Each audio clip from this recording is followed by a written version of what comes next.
안녕하세요. 저 AWS에서 금융 고객의 클라우드 이용을 위한 기술적 지원을 드리고 있는 솔루션스 아키텍트 김정원이라고 합니다.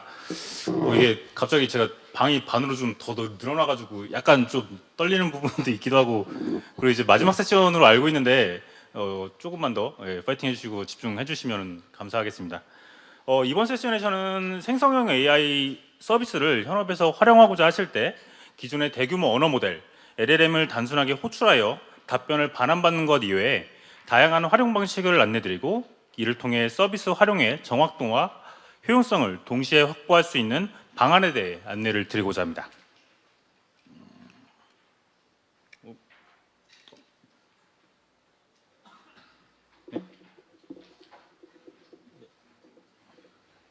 네.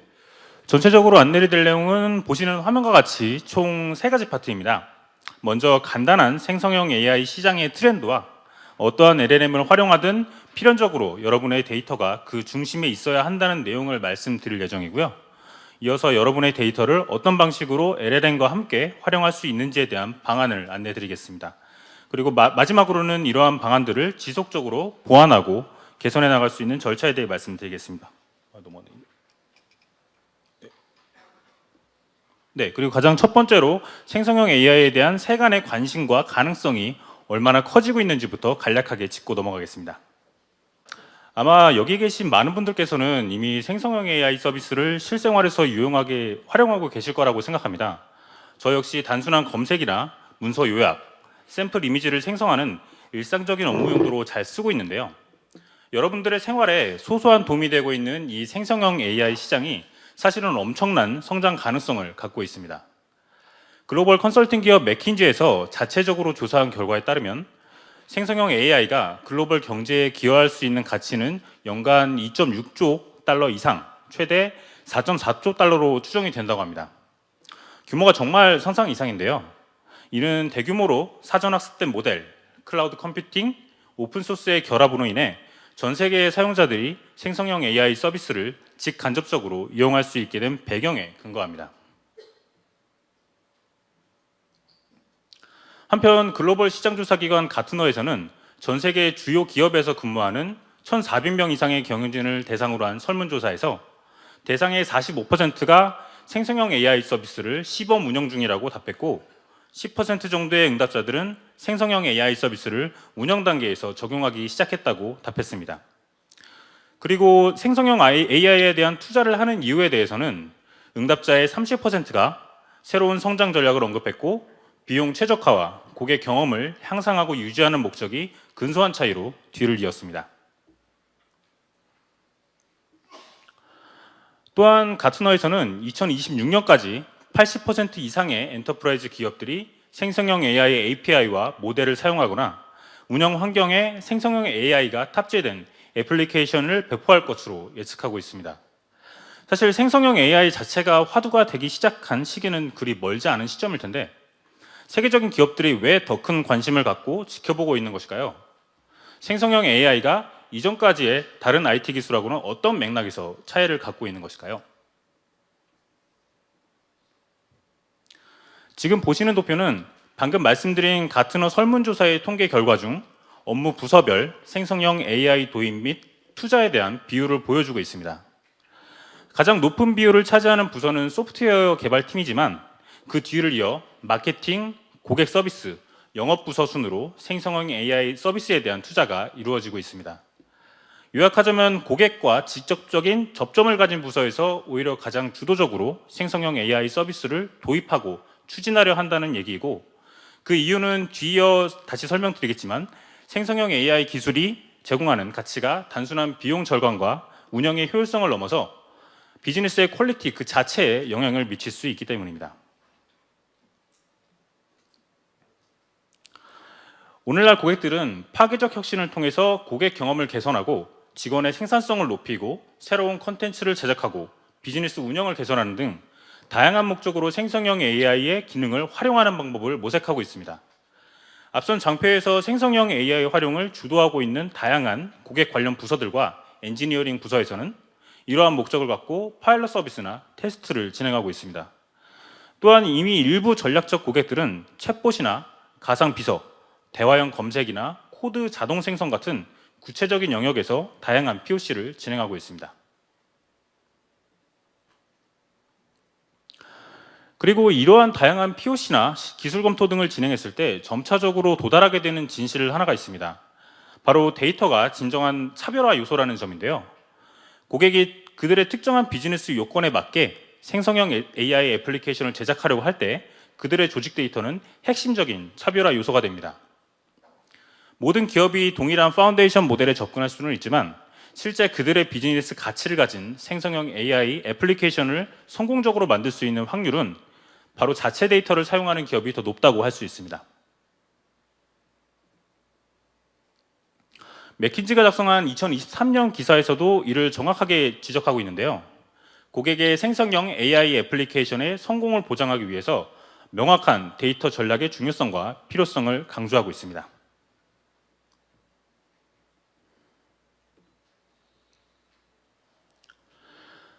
하지만 여기서 데이터는 단순한 데이터 그 자체가 아니라 활용하고자 하는 비즈니스 맥락에 부합할 수 있도록 정확하고 신뢰성 있고 보안이 유지되는 데이터를 의미합니다.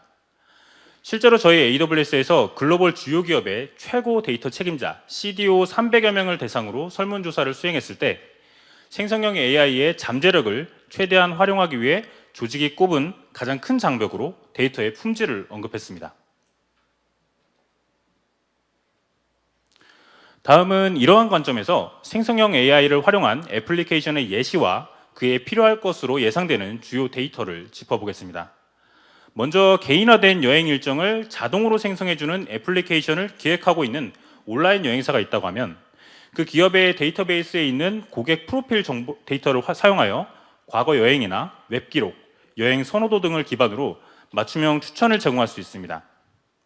그리고 이러한 데이터를 항공편이나 호텔 정보, 프로모션과 더불어 인구 통계학적으로 유사한 여행객의 정보와 같은 다른 회사의 데이터와도 결합할 수 있습니다. 두 번째로는 마케팅 부서에서 기업의 브랜드나 제품의 광고 이미지를 자동 생성할 목적으로 생성형 AI 애플리케이션을 활용하는 예시입니다. 아무런 데이터 기반 없이 LLM의 기업의 이름과 원하는 이미지를 지정하여 이미지를 생성하더라도 어느 정도 타당한 결과물을 받아볼 수는 있겠습니다만 이 컨텐츠를 보다 현재 기업에 연관성 있게 만들려면 기업의 브랜드 가이드북이나 데이터 레이크에 저장되어 있는 이전 광고나 컨텐츠 혹은 거래 데이터베이스의 실시간 재고와 같은 좀 더 구체적인 기업 데이터로 맞춤화했을 때 컨텐츠의 신뢰도가 완성도가 높아질 수 있을 것입니다. 그리고 인더스트리에 관계없이 어느 고객이든 관심을 갖고 있는 예시입니다. 바로 업무의 상세 절차나 행동 방침 등을 쉽고 빠르게 확인할 수 있는 내부 직원용 챗봇인데요. 여기서도 정보를 확인하고자 하는 대부분의 요소들이 기업의 고유한 데이터에 근거하기 때문에 기업의 내부 가이드나 공유 자료 저장소 등을 함께 통합하여 활용해야 한다는 점은 선택이 아닌 필수라고 할 수 있습니다. 마지막으로는 보험사의 고객센터에서 활용할 수 있는 생성형 AI 애플리케이션을 설명드리되 각 구성 요소를 세부적으로 구분해 보겠습니다. 먼저 상담원이 생성형 AI 애플리케이션에 질문을 던져서 고객의 이탈 방지를 위한 조치를 요청합니다. 애플리케이션은 현재 통화 기록의 맥락에서 해당 질문을 살펴보고 고객이 어떤 서비스를 사용하는지, 가족 구성원은 누구인지, 또 과거 경험은 어땠는지 고객 데이터를 살펴보게 됩니다. 여기서는 다이나모DB, 포스트그레SQL과 같은 데이터베이스를 활용하거나 오픈서치 혹은 캔드라와 같이 벡터 데이터 저장소를 고려할 수 있습니다. 그 후에 애플리케이션은 이러한 정보를 바탕으로 LLM을 호출하게 되는데 이때는 내부적으로 베드락 등의 AWS 서비스 혹은 기타 사용한 파운데이션 모델을 활용할 수 있습니다. 마지막으로 LLM에서 아웃풋을 반환받게 되는데 경우에 따라서 고객이 가입한 보험 상품 정책의 가치 혹은 해당 고객의 가치에 기반하여 일부의 할인율을 제시할 수도 있겠고요. 고객의 가치가 높고 현 상황에서 충분한 제한을 할 수가 없다는 판단이 서게 된다면 상급자로 에스컬레이션을 시킬 수도 있습니다. 이 예시는 각 데이터 요소들이 어떻게 결합되는지 보여줄 뿐만 아니라 애플리케이션이 표면적 데이터 이외에 다양한 데이터 저장소에 잠재적으로 저장되어 있을 수 있는 조직의 데이터를 활용하여 훨씬 더 풍부한 데이터 기반 아웃풋을 산출하는 방식을 보여주고 있습니다. 보시는 장표는 방금까지 안내드렸던 생성형 AI 애플리케이션 예시를 조금 더 아키텍처적인 관점에서 추상화한 내용입니다. 먼저 왼쪽에 분홍색으로 표시된 영역에는 인메모리 캐시, 상호작용 기록 저장, 엔터프라이즈 데이터의 인사이트와 추천 사항이 반영된 증강 데이터, 검색 증강 생성, 즉 RAG 목적으로 사전에 구축한 벡터 임베딩이 포함되어 있습니다. 실제 생성형 AI 애플리케이션을 구축하실 때 그 아웃풋에 가장 핵심적인 영향을 줄 수 있는 요소라고 보시면 되겠습니다. 그리고 우측에 파란색으로 표시된 영역은 생성형 AI 애플리케이션이 참조하는 데이터의 기반 요소를 담고 있는데요. 데이터의 수집과 실제 데이터 저장소, 변경 데이터에 대한 상태 업데이트, 그리고 LLM을 지속적으로 튜닝 혹은 트레이닝하기 위한 데이터 처리 등이 있고, 이 모든 것들의 신뢰성과 보안을 위한 거버넌스 요소가 마지막으로 자리 잡고 있습니다. 영역의 크기를 통해서 그 중요성을 가늠할 수 있듯이 생성형 AI 애플리케이션을 통해 지속적으로 완성도 높은 품질의 아웃풋을 유지하기 위해서는 참조하는 기업 데이터의 기반이 그만큼 완성도 있게 구성되어 있어야 한다는 내용을 보여주고 있습니다. 방금 말씀드렸던 내용을 텍스트 형태로 한 번 더 정리드리자면, 생성형 AI 애플리케이션의 데이터 기반을 어떻게 확립해야 하는가에 대해서 크게 세 가지의 전략적인 포인트를 제시할 수 있습니다. 먼저 지식 소스에는 정형 데이터 이외에도 채팅 기록, 감시 데이터, 오디오 등이 포함될 수 있습니다. 따라서 엔터프라이즈 데이터 아키텍처는 방대하고 다양한 지식 소스를 형태에 관계없이 종단 간에서 관리하거나 확장할 수가 있어야 합니다. 그리고 데이터 수집 파이프라인은 이러한 다양한 소스를 커버할 수 있도록 커넥트 등을 통해 확장할 수 있어야 하며, 이를 생성형 AI 애플리케이션에서 사용할 수 있는 형식으로 표준화할 수 있어야 합니다. 마지막으로 개인정보 보호, 편향성 제어, 보안과 데이터 접근 제어를 포괄하는 중앙 관리된 데이터 거버넌스를 확립해야 한다는 점이 있습니다. 네, 그리고 지금부터는 생성형 AI 서비스를 보다 사용자 중심적으로 활용하기 위한 몇 가지 주요 데이터 패턴에 대해 안내드리도록 하겠습니다. 고객이 생성형 AI 애플리케이션에서 데이터를 활용하는 방법에는 여러 가지가 있습니다. 가장 쉽게 구현할 수 있는 방법부터 가장 복잡하게 구현할 수 있는 방법까지 번호를 매겼는데요. 각각의 방법들은 독립적으로도 적용할 수 있고 함께 연동하여 활용할 수도 있습니다. 그럼 먼저 가장 첫 번째 방법인 검색 증강 생성 RAG에 대해 말씀을 드리겠습니다. 생성형 AI 서비스를 관심 있게 지켜보신 분들이라면 RAG라는 단어를 한 번쯤은 들어보셨으리라 생각이 듭니다. 이 방식은 사용자가 호출하고자 하는 LLM에 대해 개별적인 튜닝이나 재학습 과정이 없이도 신뢰성 있는 아웃풋을 확보할 수 있는 가장 효과적인 방법입니다. 핵심이 되는 요소는 우측 그림의 원형으로 표현되어 있는 지식 기반이라는 요소인데요. LLM에 직접 질의하기 전에 지식 기반에 현존하는 데이터를 참조하게 되는데, 이때의 데이터는 우리가 일반적으로 알고 있는 RDB의 형태가 아닌 벡터화된 데이터 저장소에 저장되어 자연어로 질의를 했을 때 단순하게 키워드 일치 여부가 아니라 의미적으로 유사도를 파악하여 사용자가 의도하는 맥락에 보다 적합한 내용을 찾아낼 수 있습니다. 그리고 이 결과값을 통해서 LLM에 질의하는 프롬프트를 보강할 수 있기 때문에 일반적인 패턴으로 질의할 때보다 훨씬 정확한 정보를 반환할 수 있고, 특히 사실이 아닌 내용을 그럴싸하게 반환해주는 LLM의 대표적인 위험 요소인 할루시네이션을 방지할 수 있다는 장점도 있습니다. 높은 수준의 RAG 참조 아키텍처는 보시는 화면과 같습니다. 위쪽에 구분 영역이 표시되어 있는 항목을 보시면 아시겠지만, 아까 이전 파트에서 생성형 AI 애플리케이션의 종단 간 데이터 아키텍처를 보여드린 장표가 있었는데요. 그것과 유사합니다. 뒤에 추가적으로 안내드릴 파인 튜닝이나 자체 LLM을 구축하는 참조 아키텍처 역시 거시적인 형태는 유사하다고 보시면 되겠습니다. 그럼 방금의 전체적인 아키텍처에서 RAG가 실제로 동작하는 영역에서의 순서를 말씀드리겠습니다. 먼저 사용자가 자연어 형태로 생성형 AI 애플리케이션에 질의를 하게 되고요.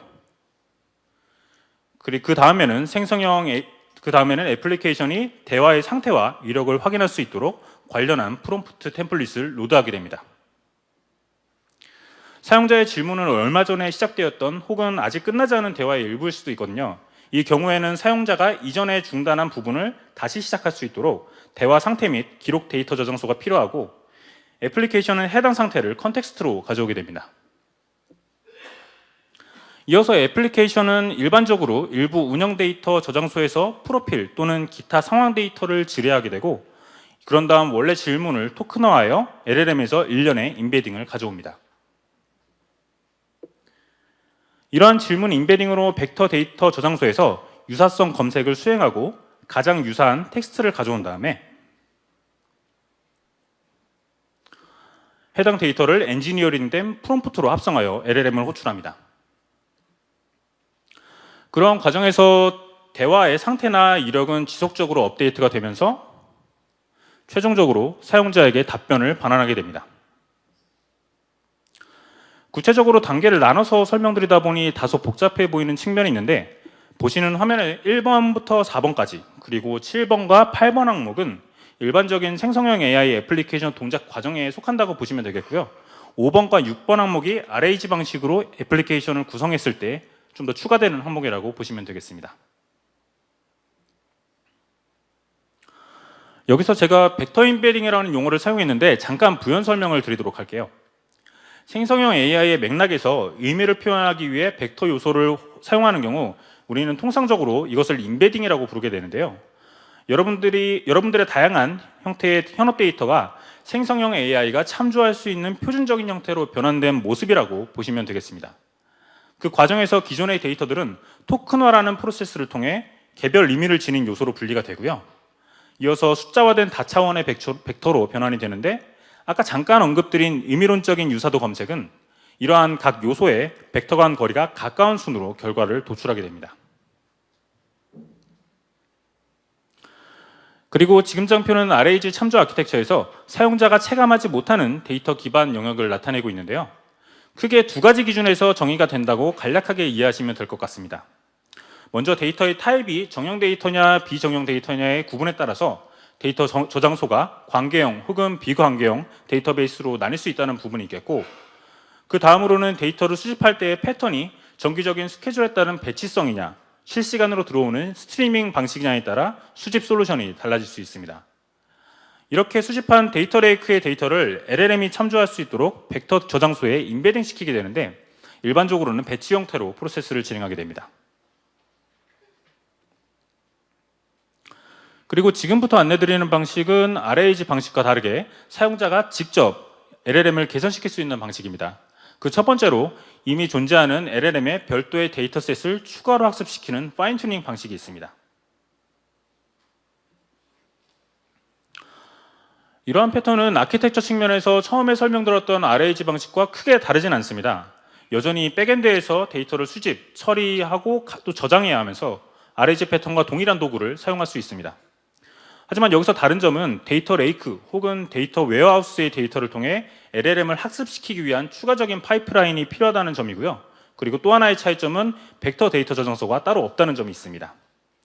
별도의 벡터 데이터 저장소에 들어갔어야 하는 데이터가 이미 LLM을 학습시키는데 활용이 되었기 때문인데요.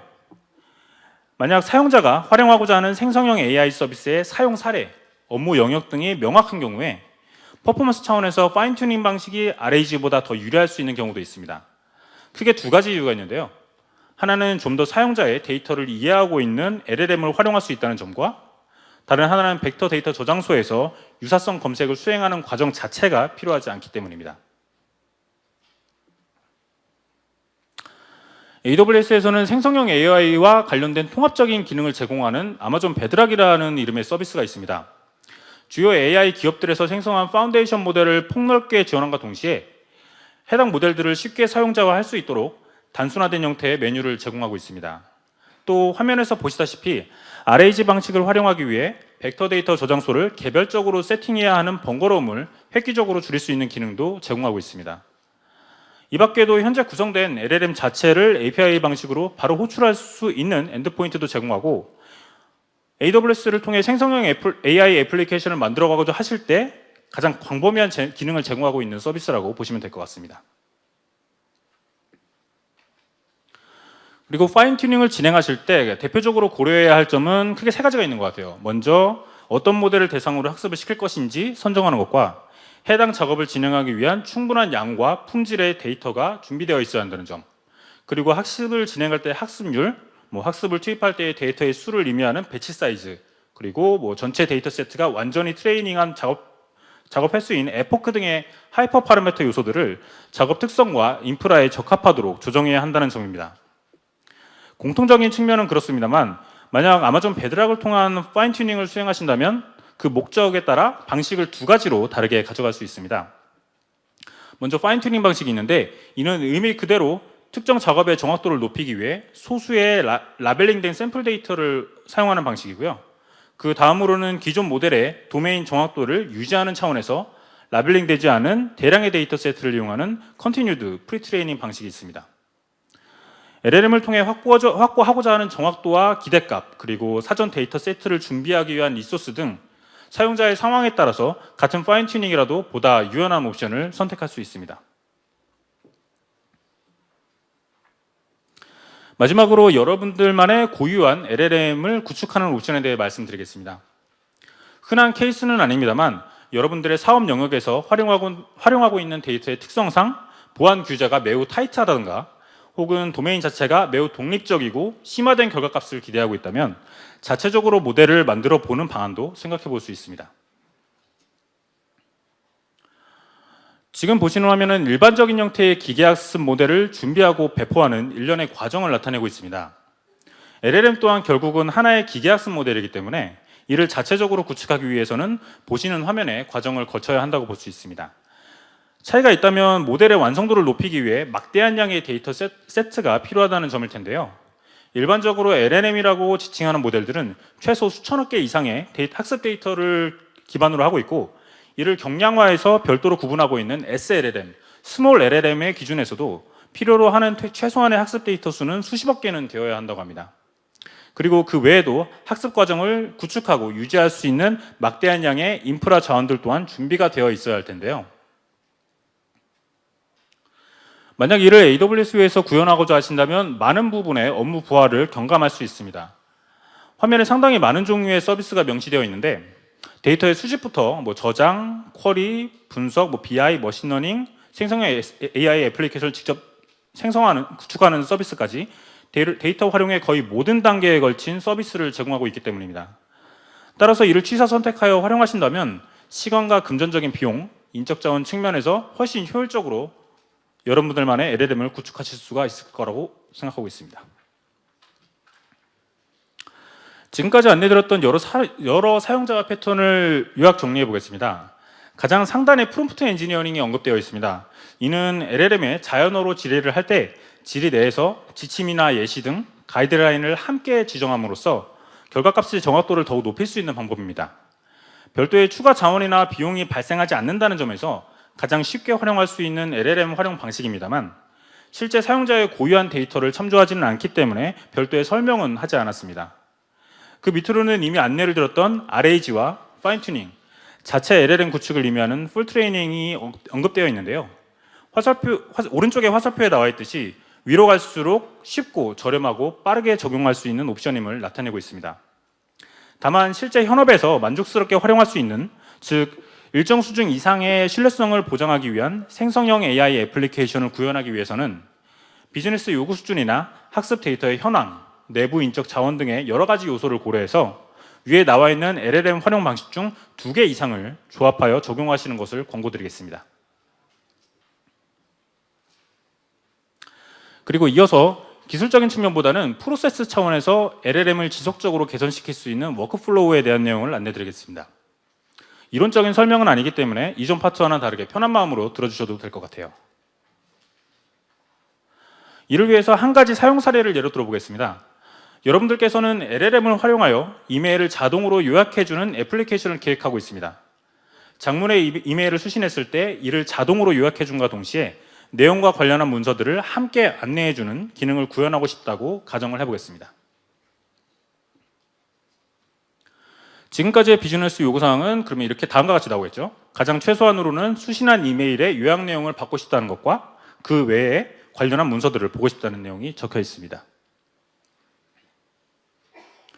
그리고 뭔가 추가적으로 기대하고 싶은 사항으로는 이메일과 관련 문서들을 반환해 줄 때 비즈니스의 맥락을 좀 더 잘 이해하는 방향으로 결과값을 얻고 싶다는 요구사항을 넣어보겠습니다.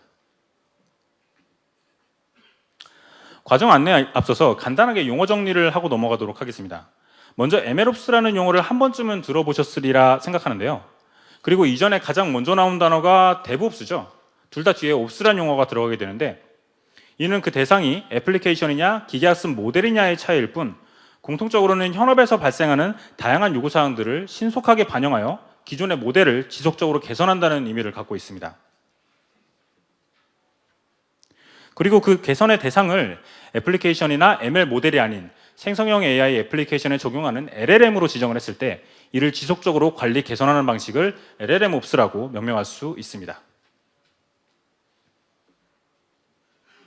그렇기 때문에 용어의 차이와 개선의 대상이 일반 ML 모델보다 약간 더 다양하다는 점만 다를 뿐 전체적인 맥락은 유사하다는 점을 사전에 인지하시고 LLMOps 과정을 단계적으로 알아보도록 하겠습니다. 전체 과정은 다음과 같습니다. 먼저 최초로 모델을 도입하고 배포하기까지의 과정, 파란색으로 표시한 영역과 배포 이후에 지속적으로 개선점을 적용하는 과정, 보라색으로 표시한 영역까지 크게는 두 개의 영역으로 구분된다고 보시면 될 것 같습니다. 먼저 첫 번째 스텝인 사용 사례 분석입니다. 화면에 보시는 다섯 가지의 기준, 중요도, 규모, 업무 유형, 화술 수준, ROI 등으로 생성형 AI 애플리케이션의 대상이 되는 업무 요건을 분석할 수 있는데요. 파트 초반에 이메일 요약 애플리케이션을 가정했는데 이걸 예시로 약간 풀어보자면, 먼저 중요도는 가급적 정확하면 좋겠지만 정확도가 약간 떨어지더라도 사용자가 감안하고 넘어갈 수 있는 수준이라고 생각할 수 있습니다. 그리고 규모는 우리 기업의 직원의 하나기 때문에 사용자가 그다지 많지 않다고 볼 수 있겠고요. 이메일 요약이라는 건 꼭 답이 정해져 있다고 볼 수는 없겠습니다만 그것이 능숙한 한국어로 표현되어야 한다는 점은 중요한 판단 기준으로 들 수 있겠습니다. 그리고 일상적인 업무 자동화 측면에서 애플리케이션 도입을 검토하고 있기 때문에 예산의 범위는 크지 않다고 볼 수 있습니다. 이어서 우리가 최초로 선택하고자 하는 LLM을 도출하는 과정이 있습니다. 이론상으로는 현재 LLM이라고 칭할 수 있는 모델의 수가 수백 개 이상이기 때문에 후보군을 추리는 과정이 필요할 수 있겠습니다만 현실적으로 한글 언어를 지원하고 문서 요약이라는 기능이 다소 복잡하지 않은 사용 사례이기 때문에 실제로 선정을 하게 된다면 후보군은 쉽게 추려질 수 있을 것 같습니다.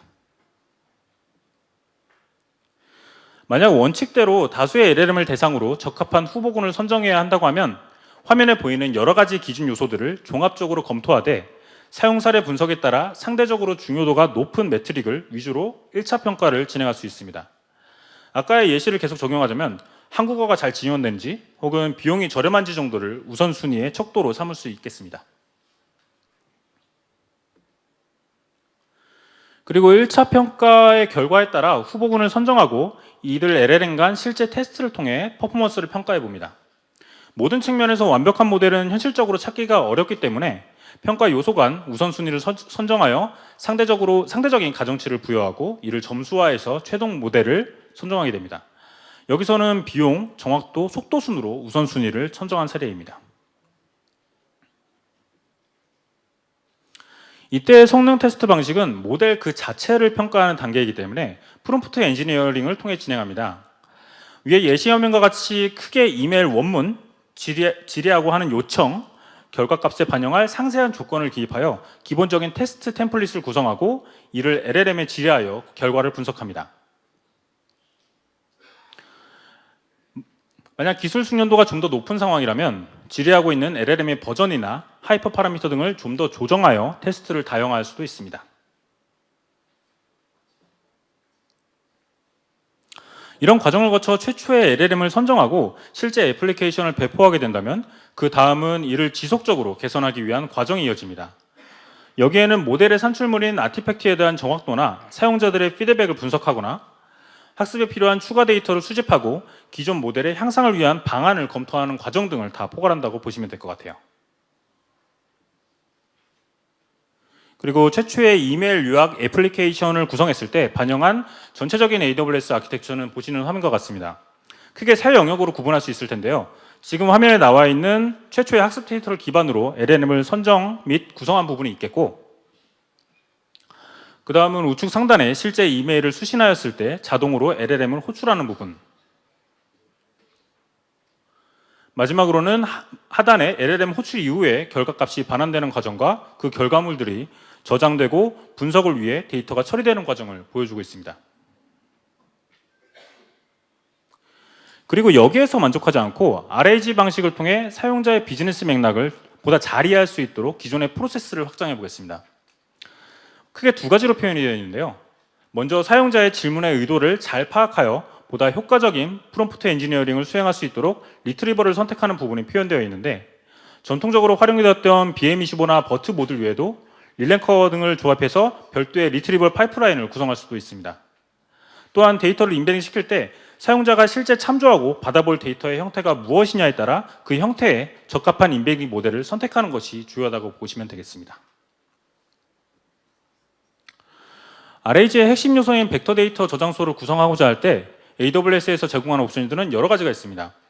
먼저 위로부터 아마존 캔드라와 기존의 AWS의 대표적인 RDB 서비스인 RDS에서도 포스트그레 SQL 엔진을 선택한 경우 피지벡터라고 하는 익스텐션을 추가로 설치해서 벡터 데이터를 저장하고 분석할 수 있습니다. 하단에는 아마존 베드락 서비스를 통해 간단하게 벡터 데이터 저장소를 구현할 수 있는 옵션을 보여주고 있습니다.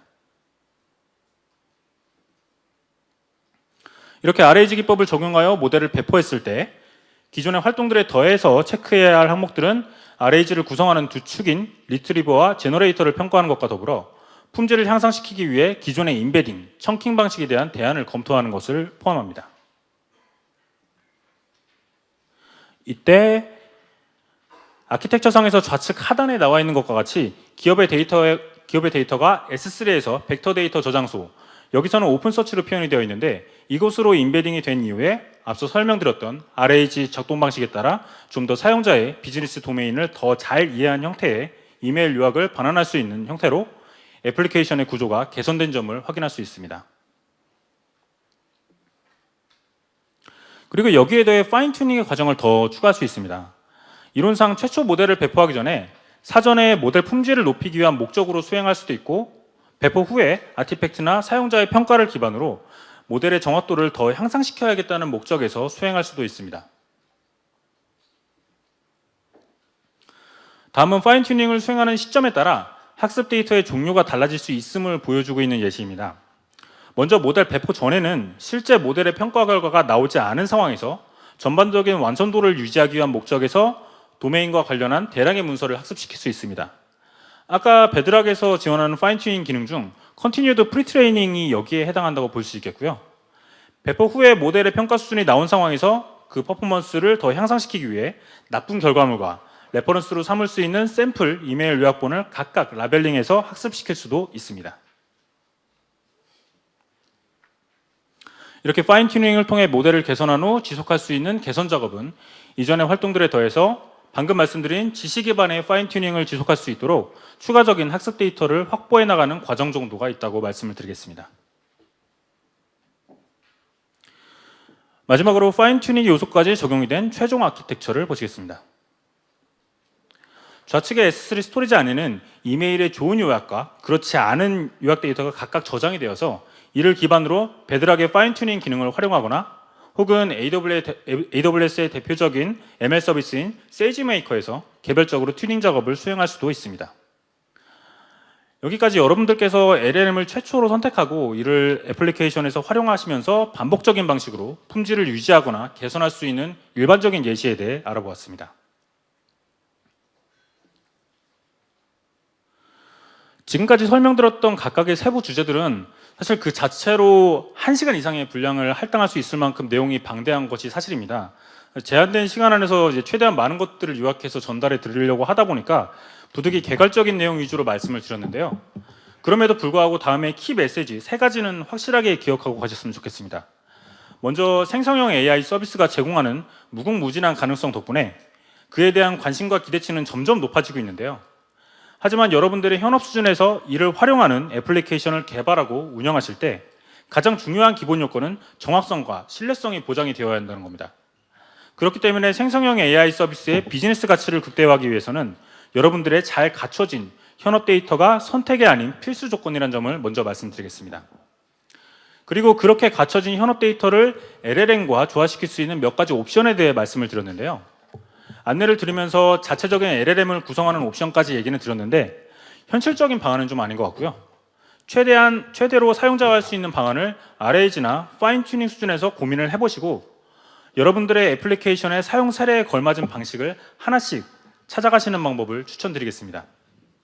만약 LLM을 다루는 게 아직 낯선 상태시라면 장표가 아니라 구두상으로만 설명을 들었던 프롬프트 엔지니어링부터 관심을 갖고 기술적인 성숙도를 높이는 것이 좋은 시작 포인트가 될 것이라고 생각하고 있습니다. 마지막으로 LLMOps라는 개념을 언급하면서 지속적인 개선이라는 점을 계속 강조드렸습니다. 잘 알고 계시는 DevOps의 개념과 유사하게 그 대상이 애플리케이션의 퍼포먼스든 혹은 비용의 절감이든 편의성의 향상이든 그 방향에 관계없이 항상 모니터링하고 개선을 추구할 수 있도록 기술 기반과 내부 문화가 내재화되어 있어야지만 생성형 AI라는 좋은 도구의 효용성을 더욱 극대화할 수 있다고 말씀드릴 수 있겠습니다. 네, 여기까지 이제 준비한 내용은 모두 말씀을 드렸습니다. 좀 많은 내용들 제가 좀 한꺼번에 좀 압축해서 말씀을 드리다 보니까 짧게 하고 넘어간 부분이 많은 것 같은데 앞으로도 이제 생성형 AI 애플리케이션에 대해서 구축을 검토하시거나 아니면 어떤 솔루션에 대한 궁금증이 있다고 하시면은 언제든지 지금 제 밑에 나와 있는 주소로 이제 연락 주시면 최대한 성실하게 도와드릴 수 있도록 하겠습니다. 그래서 지금까지 이제 AWS 솔루션즈 아키텍트 김정원이었고요. 여기서 발표를 마치도록 하겠습니다. 감사합니다.